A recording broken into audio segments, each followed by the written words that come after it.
Olá, bem-vindo à reflexão do dia.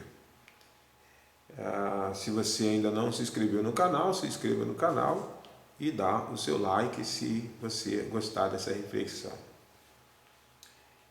Você é uma pessoa que gosta de notícias otimistas, informações que te elevam, ou você gosta de notícia pessimista? Eu acredito que a maioria gosta de ouvir notícias otimistas. Mas tem uma rede de TV, uma emissora, que está sendo conhecida como aquela emissora que só dá notícia pessimista, só fala de morte, né?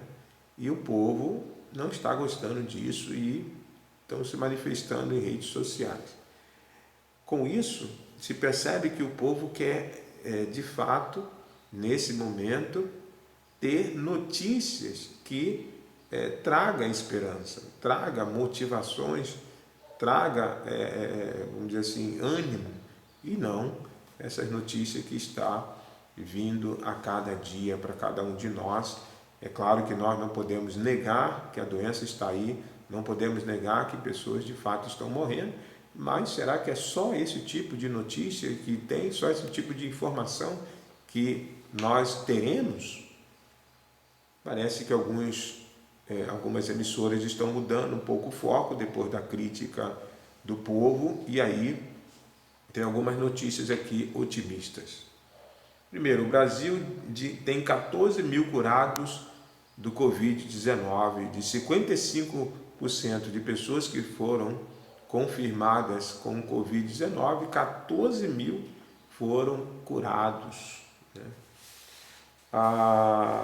Um militar de 99 anos, se recuperou do coronavírus, né? Saiu ontem, parece, do hospital. A China inicia o teste clínico de 2 possíveis vacinas contra o coronavírus. O ator Jack Chan ofereceu 615 mil para quem descobrir a cura do coronavírus. Jennifer, de 44 anos, se tornou a primeira paciente a tomar uma vacina contra o coronavírus, medicação ainda na fase experimental. Foi aplicada em 2 doses no intervalo de 28 dias em um laboratório em Seattle, nos Estados Unidos. Então, a Jennifer até colocou uma frase aqui, as pessoas perguntaram por que ela se ofereceu para tomar a vacina que ainda está na fase experimental, que é um risco, né? Ela disse assim: estamos todos tão fora do controle e impotentes nesse momento. Acho que isso me deu um motivo para me manter firme e sentir que poderia ser útil. Independente da maneira de como vamos chegar à vacina, terei orgulho de ter feito parte desse processo. Uma pessoa otimista, que se ofereceu para dar esperança a toda a população, não só norte-americana, mas todo mundo, de que é possível que encontre uma vacina, e ela se colocou à disposição para testar a vacina nela mesma, ver se há um resultado positivo, né? Ou seja, tomara que de fato, o mais rápido possível, venha a descoberta de uma vacina contra o coronavírus. Evidente que ela será monitorada durante um ano para ver se há alguma reação, ela e mais 43 pessoas que se colocaram à disposição. São notícias otimistas, né? Notícia que nos dá esperança. O que isso tem a ver com a nossa vida espiritual? A reflexão do dia para a parte espiritual. Vamos ler 1 Coríntios capítulo 15. 1 Coríntios capítulo 15, do versículo 1 até o versículo 8, diz assim: Irmãos, venho lembrar-vos o evangelho que vos anunciei, o qual recebeste, no qual ainda perseverais. Por ele também sois salvos, se retiverdes a palavra tal como eu preguei, a menos que tenhas crido em vão. Antes de tudo, vos entreguei o que também recebi, que Cristo morreu pelos nossos pecados, segundo as Escrituras, e foi sepultado, e ressuscitou ao terceiro dia, segundo as Escrituras. E apareceu a Cefas, e depois a 12, depois visto por mais de 500 irmãos de uma só vez, dos quais a maioria sobrevive até agora. Porém, alguns já dormem. Depois foi visto por Tiago, por mais tarde por todos os apóstolos. E afinal, depois de todos, visto também por mim, como um nascido fora de tempo. O apóstolo Paulo, quando ele pregava o Evangelho, ele dava ênfase à ressurreição de Jesus Cristo. Ele fala sobre a morte, sobre o sepultamento e a ressurreição de Jesus. E aí o que acontece então na cidade de Corinto, quando Paulo chegou lá e pregou o Evangelho? Ele diz aqui: meus irmãos, eu cheguei aí falando da ressurreição, falando que Jesus foi sepultado e ressuscitou o terceiro dia. E ele reforça que essa ressurreição de Jesus Cristo foi vista por mais de 500 pessoas, viram Jesus ressurreto, né? E os 12 apóstolos, mais pessoas aqui que ele relatou. Então, quando Paulo escreve desta forma aos irmãos de Coríntios, ele escreve porque está tendo lá informações contrárias. Existem pessoas indo até a cidade de Corinto, a esses irmãos, falando o contrário. Aqui no versículo 11, capítulo 15, 11, portanto, seja eu, ou sejam eles, assim pregamos e assim crestes. Ora, se é corrente pregar-se que Cristo ressuscitou dentre os mortos, como, pois, afirmam alguns dentre vós que não há ressurreição de mortos? Então, tem pessoas afirmando que não há ressurreição de mortos. Aí Paulo diz assim: e se não há ressurreição de mortos, então Cristo não ressuscitou. Como assim alguém está chegando até vocês dizendo que os mortos não ressuscitam? Se isso não é verdade, então Cristo não ressuscitou. E aí uma outra frase também que Paulo diz, no versículo 19, ele diz: se a nossa esperança em Cristo se limita apenas a esta vida, somos os mais infelizes de todos os homens. Somos os mais infelizes de todos os homens. Se a nossa esperança se limita a essa vida, se nós não ressuscitamos após a morte, então somos os mais infelizes de todos os homens.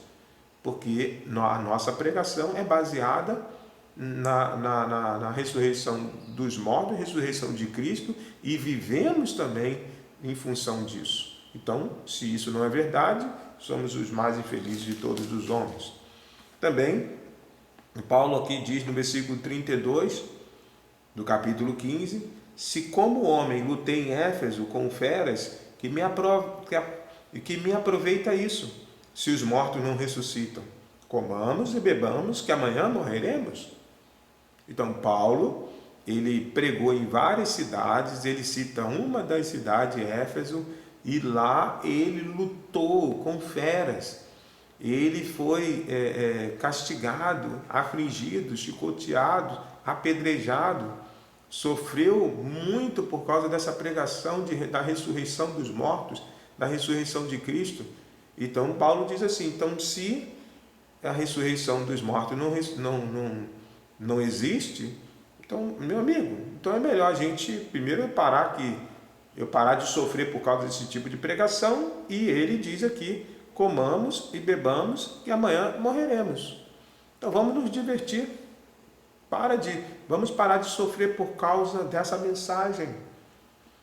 Então, versículo 33, Paulo diz: não vos enganeis, as más conversações corrompem os bons costumes.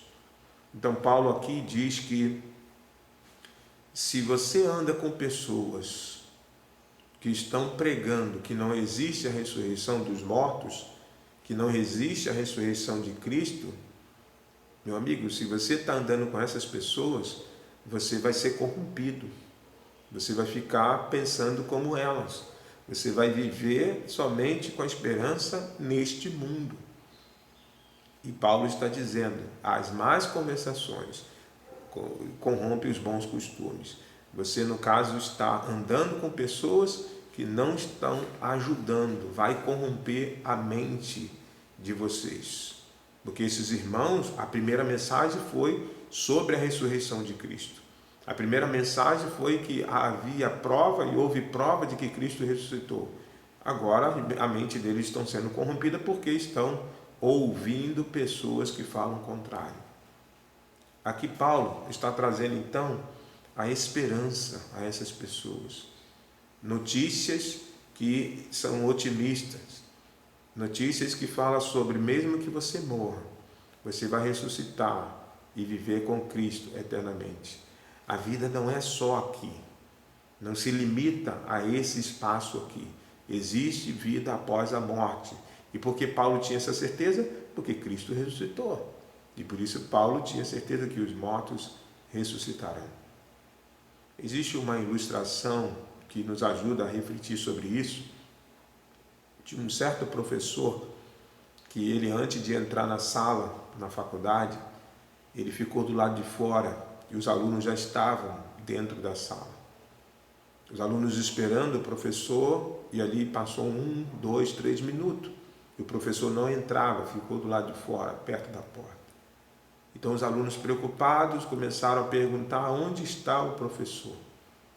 Depois de um tempo, o professor entrou em silêncio, meio cabisbaixo. Os alunos estranharam aquele tipo de comportamento. E aí o professor levanta a cabeça, primeiro ele senta, levanta a cabeça e diz: o que vocês estão fazendo aqui? Os alunos olharam um para o outro e diz: que pergunta é essa? Estamos aqui para estudar.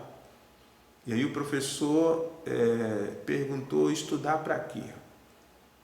E um dos alunos disse: estamos estudando para se formar. E aí o professor disse: se formar para quê?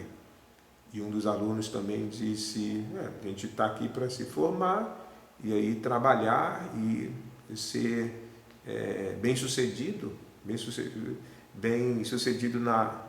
na nossa profissão. E o professor disse: para quê?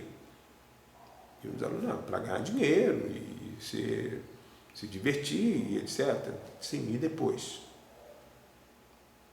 E aí houve um silêncio, e aí um dos alunos disse: depois nós vamos casar, né? Ter filhos, né? Tá. Aí o professor perguntou assim: e depois de casar e ter filhos? Depois de casar e ter filhos, nós vamos ver os nossos filhos crescendo, eles irão casar, e aí, depois de casar, eles nos darão netos, seremos avós. E aí o professor disse: e depois? E houve um silêncio. Mas um aluno teve coragem de dizer: depois morremos. Termina. Aí o professor disse: e depois? Ficou então essa pergunta: e depois da morte? Então, eu faço a mesma pergunta hoje. Você tem certeza da vida após a morte? Você tem certeza que depois desta vida existe uma vida melhor? Você tem certeza que existe a ressurreição? Então ande com pessoas que são otimistas e que acreditam na mensagem de Cristo, que você vai, a partir de hoje, não se limitar a viver baseado nesta vida. Sua esperança não vai estar só aqui. Sua esperança vai estar no porvir. Porque se Cristo ressuscitou, nós também iremos ressuscitar. E viver com Ele no lugar onde não tem dor, sofrimento, doença, morte, tristeza, choro. Viver no lugar onde só há alegria, só alegria. Que Deus possa estar falando melhor em seus corações, dando a você esperança de vida eterna.